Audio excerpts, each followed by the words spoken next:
सवेरे सवेरे ना मेरी वालदा, आपको पता है देहातों में सामने भैंसें रखी होती थी, तो अम्मा जी यानी वो सवेरे उठ के दूध रिड़क के और फिर वो जब मुसल्ला बिछाती थी, तब मैं समझता था कि ये तकल्लुफात हैं, क्योंकि जब बंदा पढ़ देता है ना फिर उसे गुंजाइशों का भी पता चल जाता है। मैं समझता था ये तकल्लुफात हैं कि वो पहले कपड़ा बिछाती, मुसल्ला बिछाती, फिर प्याले में पानी ला के पास रखती, फिर वो जनाब उस पर पढ़ना शुरू करती, फिर वो रेल, और फिर रेल के ये जो हाफिज होते हैं ना हमारे, ये फिर ज़्यादा नहीं चूमते कुरान पाक को, इनके पास होता है ना हर वक्त, लेकिन वो पुराने बंदे वो शनील का गुलाफ, फिर उसे खोलना, फिर उसे चूमना, फिर सीने से लगाना, ये सारी चीज़ें उनके पेश नज़र रहती। अम्मा जी ना वो नमाज पढ़ के कुरान पाक के कोई दो एक रुकू पढ़ के फिर आवाज़ देती, वो तुसी अजे भी सुते हो, मैं दुध भी रिड़क लिया, नमाज भी पढ़ ली, सबक भी पढ़ लिया, उठ जाओ ना, अब तो टाइम थोड़ा रह गया नमाज का। ये आप यकीन करें, मेरे से बुजुर्ग नाराज़ ना हो जाएं, लेकिन बच्चों को नमाज की तकरीर ना सुनाओ कि पुत्र नमाज पढ़नी चाहिए, ना तकरीर ना सुनाओ। तकरीरें बाहर चलती हैं, घर में नहीं चलती, घर में अमल चलता है। बच्चों के सामने नमाज पढ़ो, बच्चों के सामने कुरान पाक पढ़ो, अपनी औलाद को आदी करो किताब व सुन्नत का। सारा दिन गप्पें, सारा दिन बातें, घर में भी तबसरे, टेलीफोन पे गपशप, इसने तो नफ्सियाती कमजोरी पैदा कर दी है कौम।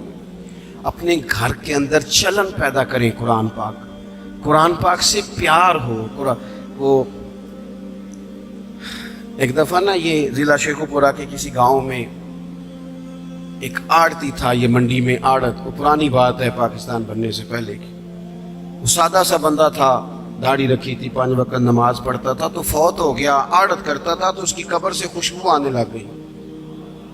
ये तो कभी किसी पीर की कब्र चौंदी तो फिर कोई मुंडिया ने बटत करनी सी पीरां दियां ने, फिर तो कमाल हो जाना था। अल्लाह खैर फरमाए, इल्ला माशाअल्लाह। फिर कोई कहानी, कोई करामत इधर उधर से जोड़ जाड़ के भी लोग बना लेते हैं, लेकिन वो सादा आदमी था, कब्र से खुशबू आने लग गई, शोर पड़ गया, लोग जमा हो गए। बंदे ना आहिस्ता आहिस्ता वो इद्दत ख़त्म हुई तो उसकी खातून से कहने लगे कि मसलन अंगूठा छाप बंदा था, साइन भी नहीं करने आते, कब्र से खुशबू, आखिर कोई तो अमल होगा। कहने लगी उसे ना कुरान पाक से बड़ा प्यार था, पढ़ा हुआ नहीं था, तो हर रोज वुजू करके ना दिन में 2 वक्त कुरान पाक खोलता और फिर उस पे लाइनों पे उंगलियां रख रख के चलाता, रो के कहता मालका गलती हो गई है, मैनू पढ़ना चाहिए सी। अल्लाह तू जो भी आखे है साची आखे है, तेरा कलाम बड़ा सच्चा है, मालिक तू बड़ा करीम है, तू मेरे वास्ते खैर दियां गल्लां की थी। कहते वो कुरान पाक से बड़ा प्यार करता था, बीमारी, तंदुरुस्ती, सफर, हाजर, कुरान से बड़ा प्यार किया। लोग समझ गए यही तो वजह है कि कब्र की मिट्टी से भी खुशबू आ रही है। अच्छा, मैं बाज़ जगहों पे मुझे ज़िंदगी में ऐसे भी तजर्बात हुए कि यार ये अल्लाह की किताब है।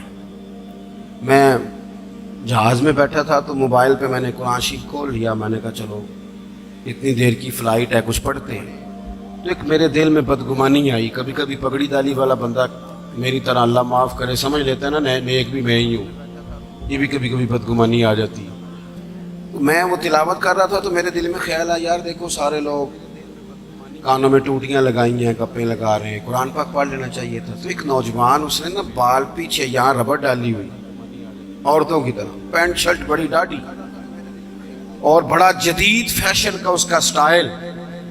तो मेरे साथ जो सीटें थी उन पे वो बैठ गया और फिर उसने फाइलों के अंदर से सूरत यासीन निकाल ली, और जब उसको मैंने तिलावत करते देखा ना तो मैंने दिल ही दिल में माफ़ी भी मांगी अल्लाह से।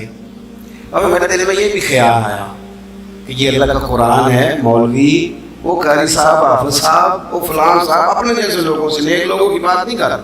वो तू ना पढ़े तो तू क्या समझता है, कोई पढ़ता ही नहीं। ये तो अल्लाह का कुरान है, ये पढ़ा जाता था, पढ़ा जाता है और कयामत के बाद भी पढ़ा जाता रहेगा। पता नहीं अल्लाह ने, यानी अगर मैं और आप नहीं पढ़ेंगे तो ये मोहताज नहीं, किस किस से रब पढ़वा रहा है, कौन कौन पढ़ रहा है, किस किस तरह लोग पढ़ रहे हैं। तो कुरान पाक से मोहब्बत करें, آج زور کے بعد پڑھ لیں گے کوئی 2 2 4 4 آیتیں. چلو میں کدوں آکے ہاتھ کھڑے کرو یا قسم چکو تسی نیت بھی نہیں پہ کر دے. تھوڑا سا پڑھ لیں گے انشاءاللہ تعالی. اچھا 2 3 دن میرے کہنے پہ پڑھیں آپ, 2 3 دن صرف, لمبا نہیں. میرا یہ تجربہ ہے, جو بندہ صبح صرف 2 دن الارم سے اٹھے نا نماز کے لیے فجر میں, تیسرے دن خود بخود آنکھ کھل جاتی ہے. اللہ نے نا یہ دماغ کا کمپیوٹر اس طرح کا بنایا ہے کہ نیند بھی اس میں فٹ ہوتی ہے کہ اتنے سے اتنے بجے تک سونا ہے. اگر آپ فٹ کر لیں گے نا کہ میں نے نماز میں اٹھنا ہے پھر تلاوت کرنی ہے, تو انشاءاللہ تعالیٰ آپ کی آنکھ کھلا کرے گی. یہ بڑی خوشی کی بات ہے کہ حضرت مولانا اکرم صاحب کے بیٹے نے قرآن مجید مکمل کر لیا. 2 دعائیں آپ نے اس کے لیے کرنی ہے, پھر ہم ان کی دستار کرتے ہیں. صحیح کرنی ہے, میں نے بھی دل سے کرنی ہے, آپ نے بھی دل سے. ایک تو دعا کرنی ہے کہ اللہ تعالیٰ یاد رکھنے کی توفیق دے, اور دوسرا یہ کہ اللہ تعالیٰ پھر عالم بننے کی بھی توفیق دے. آخر دعوانا الحمدللہ. آؤ جی بیٹا, لائن جی دستار. بس پہلا کلمہ شریف پڑھیں جی.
جب